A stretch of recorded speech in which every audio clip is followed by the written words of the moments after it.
January 3, 2026. Caracas, Venezuela. 3:47 in the morning. Inside the depths of the Miraflores presidential palace, Nicolas Maduro sits in what he believes is the most secure room in South America. He's wearing a gray Nike tracksuit, not the military fatigues he wore for propaganda videos, not the formal suit he used for state addresses. A tracksuit. Because in the final hours of his regime, there was no time for theater. The room around him is a masterpiece of paranoid engineering. Steel-reinforced concrete walls, 18 inches thick.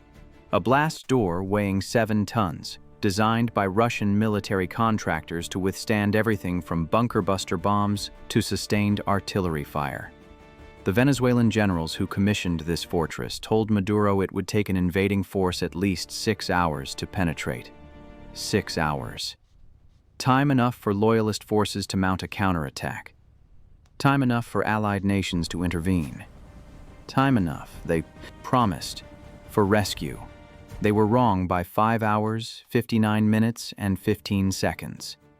At 3:48 a.m., Maduro and the 4 generals trapped with him heard a sound that would haunt military academies for decades to come.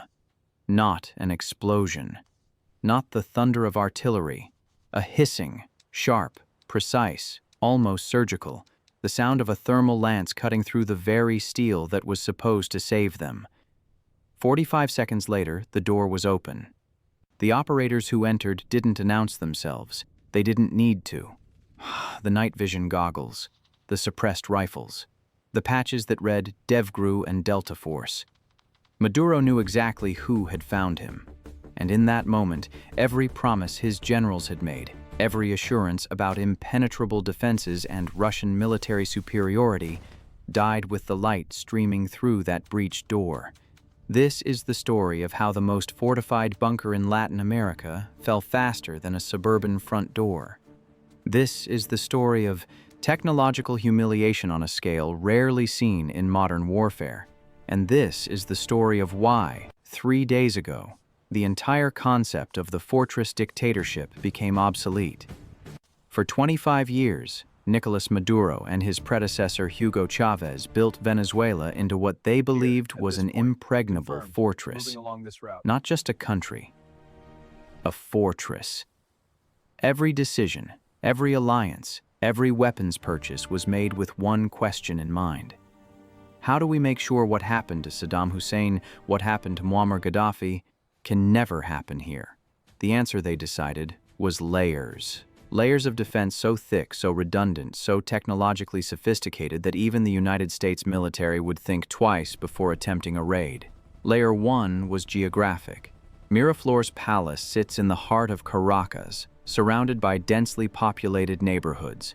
Any attack would risk massive civilian casualties. Any helicopter assault would have to navigate narrow urban corridors, making them vulnerable to surface-to-air missiles and small arms fire. Layer 2 was the outer defense perimeter. Fuerte Tiuna, the massive military complex just south of Miraflores, housed over 15,000 Venezuelan troops. Combat units, armored battalions, artillery positions. The idea was simple.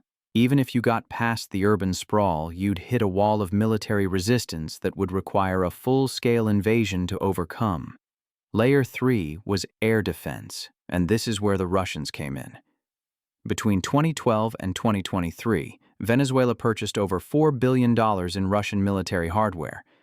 S-300 air defense systems, Tor M1 mobile missile batteries, Pechora 2M surface-to-air missile systems, Panzer S-1 gun missile systems. On paper, Caracas had one of the most sophisticated integrated air defense networks in the Western Hemisphere.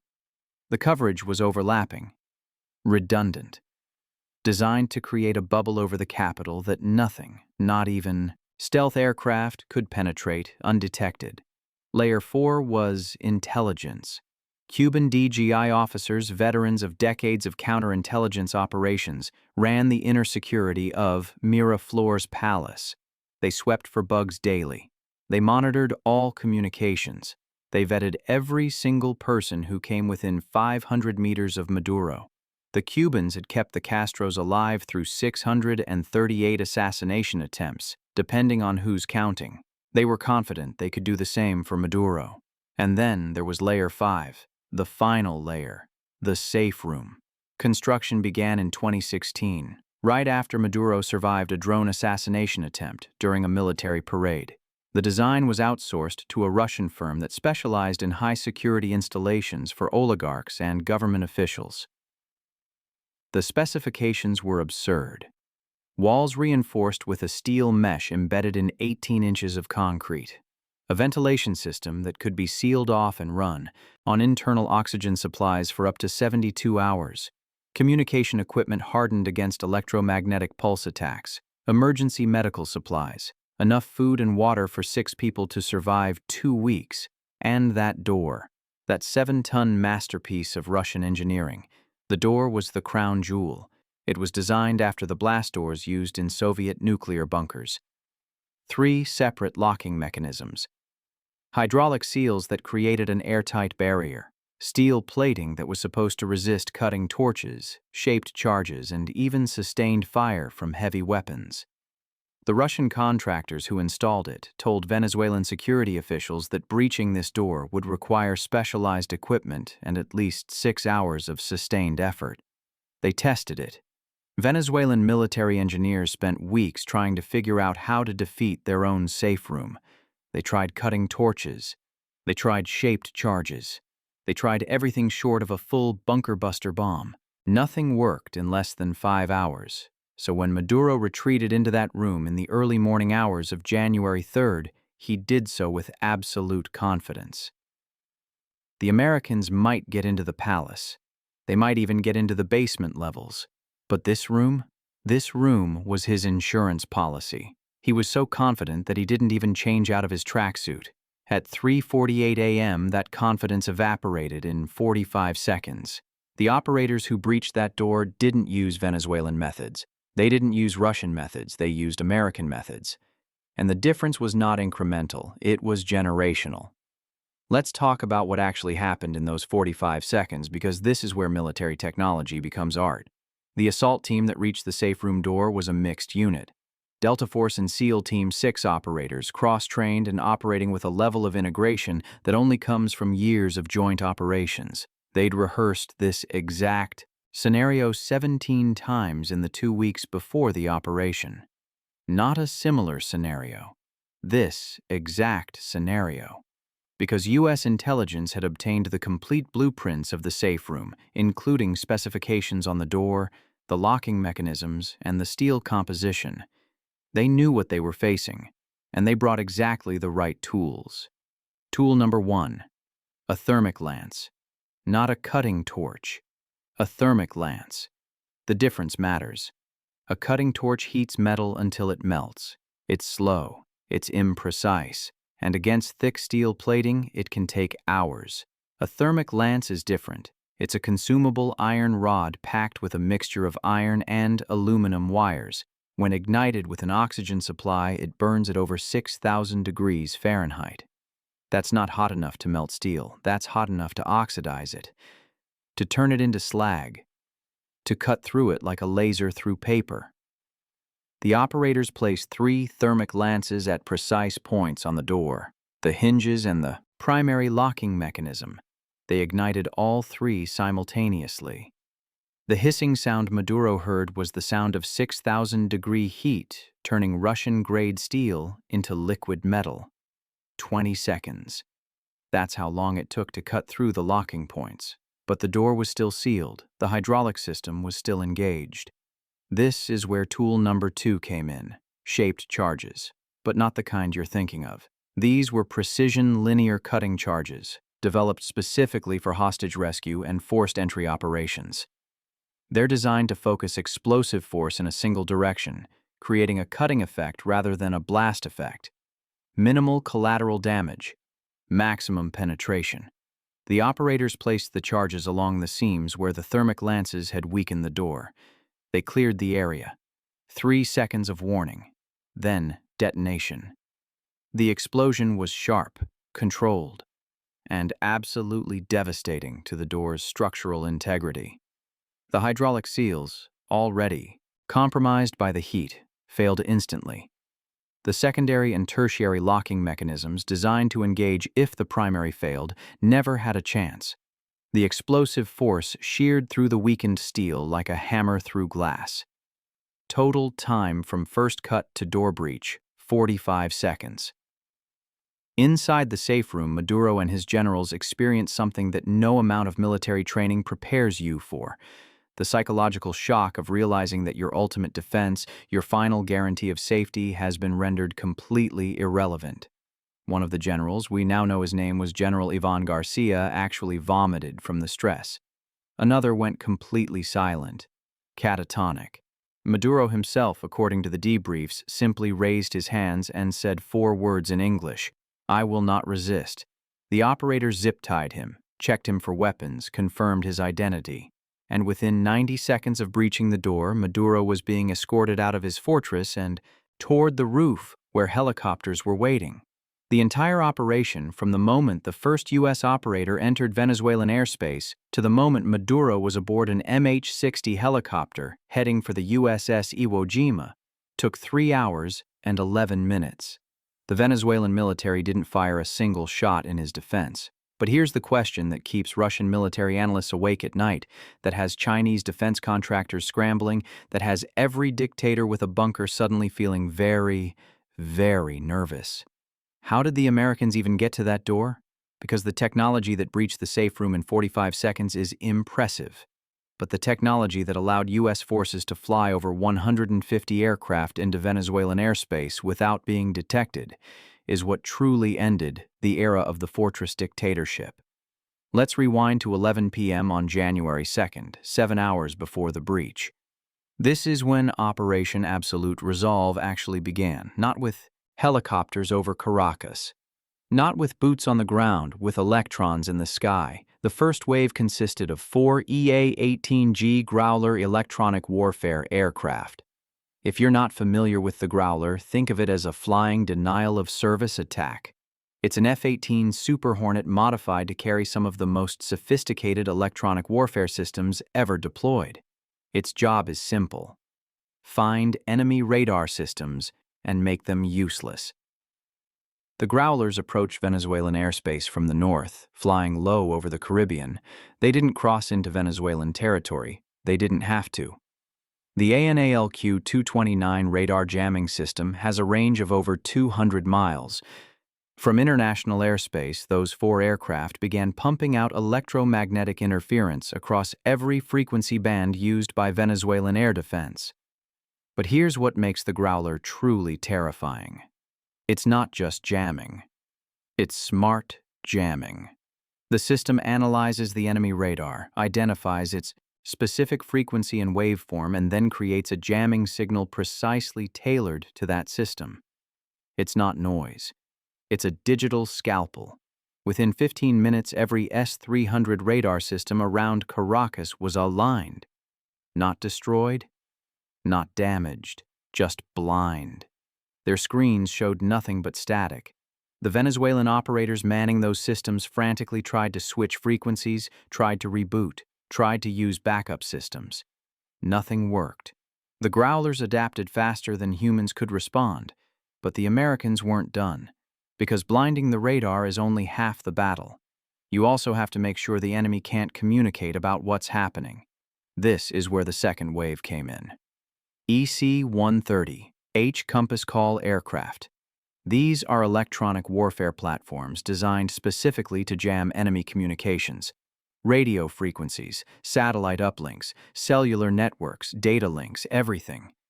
The Compass Call aircraft established orbits just outside Venezuelan airspace and began systematic jamming of every military communication frequency. Venezuelan commanders trying to call their units heard nothing but static. Venezuelan radar operators trying to report the jamming couldn't get through.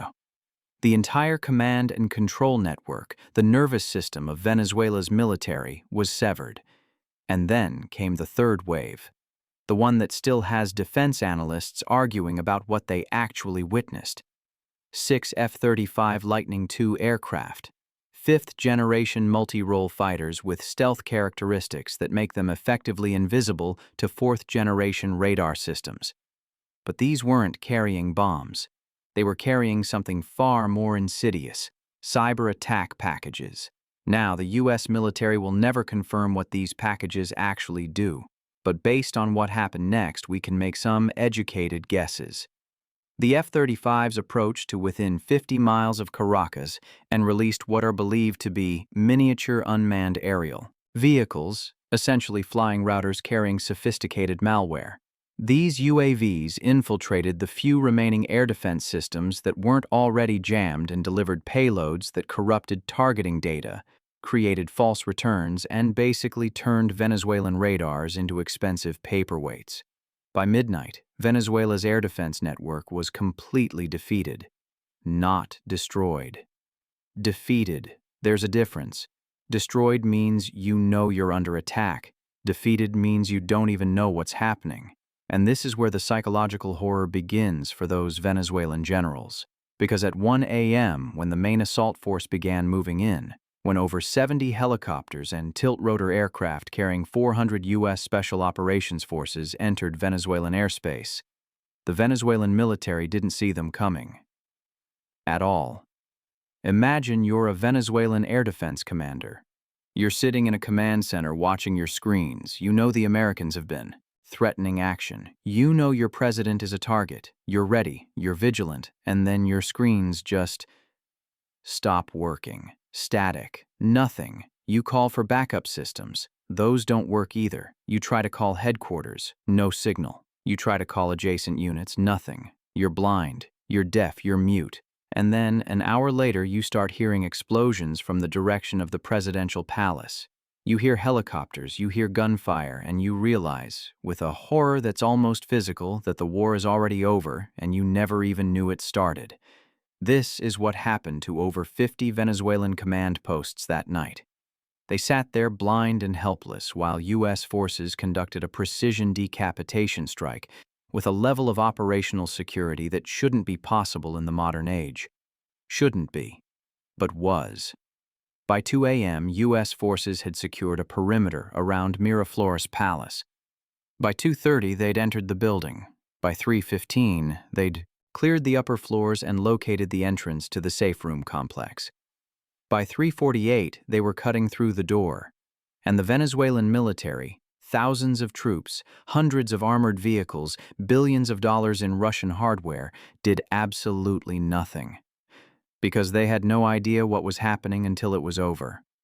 The few units that did realize something was wrong and tried to respond found themselves facing a new nightmare. F-22 Raptors flying combat air patrol over the city. Fifth-generation air superiority fighters that Venezuelan pilots train their entire careers, knowing they'll never beat. The psychological effect alone was enough. Venezuelan aircraft never left the ground. At 6:43 a.m. on January 3rd, as the sun rose over Caracas, Nicolas Maduro was already aboard the USS Iwo Jima, an amphibious assault ship stationed 70 miles off the Venezuelan coast. He was in a detention cell, still wearing that gray Nike tracksuit, beginning what would be a very long legal process. Back in Caracas, his generals were experiencing something worse than defeat. They were experiencing humiliation. Total. Complete. Absolute humiliation. Because here's what they realized as the sun came up. They never had a chance. Not even close. Every system they'd installed, every defensive measure they'd implemented, every Russian consultant they'd hired, every $1 billion they'd spent, all of it was obsolete before it was even deployed.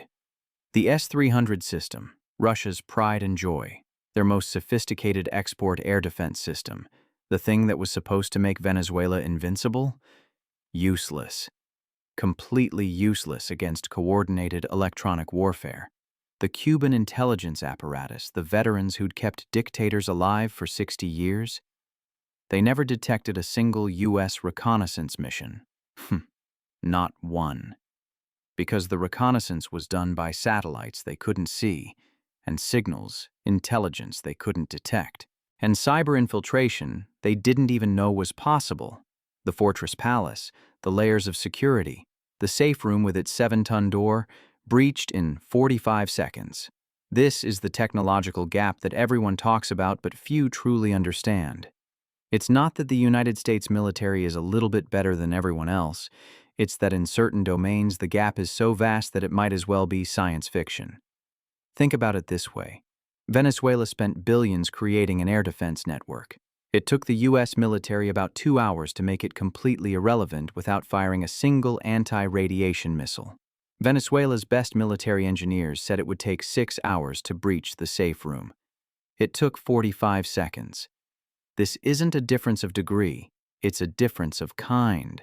And here's the terrifying part for every other dictator watching this. The U.S. military didn't even use its most advanced technology. They didn't need to. The growlers, the compass, call, even the thermic lances, these are mature technologies, some of them decades old. This wasn't bleeding edge. This was off the shelf. Imagine what they could do if they actually wanted to show off. The aftermath of Operation Absolute Resolve has sent shockwaves through military establishments worldwide. In Moscow, defense contractors are being asked very hard questions about why their systems failed so completely. In Beijing, military planners are reassessing every assumption they had about air defense networks and bunker security. In Tehran, in Pyongyang, in every capital where a dictator sleeps in a fortified compound, there's a new fear. The fear that it doesn't matter anymore. That the fortress, the bunker, the safe room, all the physical security that dictators have relied on for generations has become obsolete. Because here's the thing about technological superiority in warfare. It's not just about having better weapons. It's about having better systems, better integration, better intelligence, better electronic warfare, better coordination. The U.S. military doesn't just have better planes and better missiles. It has better networks, better sensors, better software, better training, better everything. And when you combine all of those advantages, you get something that looks less like a military operation and more like a magic trick. One moment, you're secure in your fortress. The next moment, your defenses have vanished and there are operators in your safe room. The Israelis have known this for years. Operation Orchard, the Israeli strike on the Syrian nuclear reactor in 2007, demonstrated many of these same principles. Syrian air defenses never even saw the Israeli aircraft coming. But Syria was a regional power with limited resources. Venezuela had spent 25 years specifically preparing to resist this kind of operation. They had Russian advisors. They had Cuban intelligence. They had billions in hardware. None of it mattered. Let's talk about what this means for the future, because Operation Absolute Resolve isn't just a military success, it's a paradigm shift. For decades, the calculation for regime change was simple. The fortress dictatorship model worked. If you were a dictator, if you built enough layers of security, if you bought enough weapons from powerful allies, if you made yourself difficult enough to kill or capture, you could survive. You could outlast your enemies. You could die in your bed. Saddam Hussein tried the fortress model, but he didn't have the right allies and his defenses were third-rate. Gaddafi tried the fortress model, but he got complacent and the security fell apart. But Maduro did everything right. He bought the best systems. He hired the best advisors. He never stopped investing in security. He learned from every dictator who fell before him. And he still ended up zip-tied on a helicopter at 3:50 a.m., wearing a tracksuit. That changes everything. Because now every dictator in the world knows that the fortress model is dead. There is no bunker safe enough. There is no air defense sophisticated enough. There is no security apparatus thorough enough. If the United States decides you're a target, if they commit the resources, if they bring the full weight of their technological superiority to bear, you lose. Period. This is why the Russian response to Operation Absolute Resolve has been so muted. Because what can they say? That their air defense systems work great except when they're jammed? That their bunker designs are secure except when Americans have 45 seconds to breach them? There's no spin that makes this look like anything other than a complete failure of Russian military technology. The Chinese are having their own crisis because if the US can blind Venezuelan air defenses this easily, what can they do to Chinese air defenses? If they can breach a Russian-designed bunker in under a minute, how long would Chinese bunkers last? These aren't hypothetical questions anymore. They're urgent strategic concerns. And the smaller dictatorships, the ones who don't have superpower backers, they're in full panic mode. Because if Venezuela, with all its resources and all its preparations, can be taken down this quickly and this completely, what chance do they have? The fortress dictatorship is dead. Long live. What exactly? 3 days ago, on January 3, 2026, at 3:48 in the morning, a 7-ton blast door that was supposed to protect the president of Venezuela for 6 hours was breached in 45 seconds. The sound of that thermal lance cutting through Russian steel was the sound of an era ending. Nicolas Maduro is currently being held in U.S. custody, awaiting trial on drug trafficking and narco-terrorism charges. The Venezuelan military has agreed to a transitional government under international oversight. The S-300 air defense systems that were supposed to protect Caracas are being dismantled under UN supervision. The safe room in Miraflores Palace is being turned into a museum exhibit, a monument to technological hubris. And around the world, in bunkers and safe rooms and fortified compounds, dictators are having the same nightmare. The nightmare that all their security is an illusion, that all their defenses are obsolete, that somewhere, right now, U.S. intelligence is mapping their fortress, planning the operation, training the team that will one day appear at 3 a.m. and cut through their last door in 45 seconds. Because that's the real weapon that Operation Absolute Resolve deployed.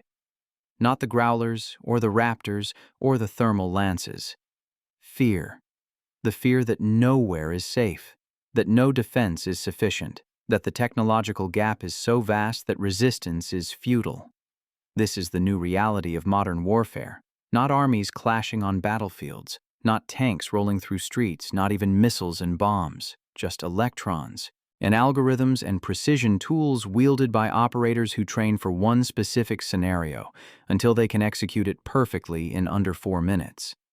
The generals who designed Venezuela's security were horrified when their impenetrable safe room was breached in 45 seconds. But the real horror isn't the speed of the breach. It's the realization that they were obsolete before they even began, that they were playing a game they never had any chance of winning, that the fortress they built was always just a facade.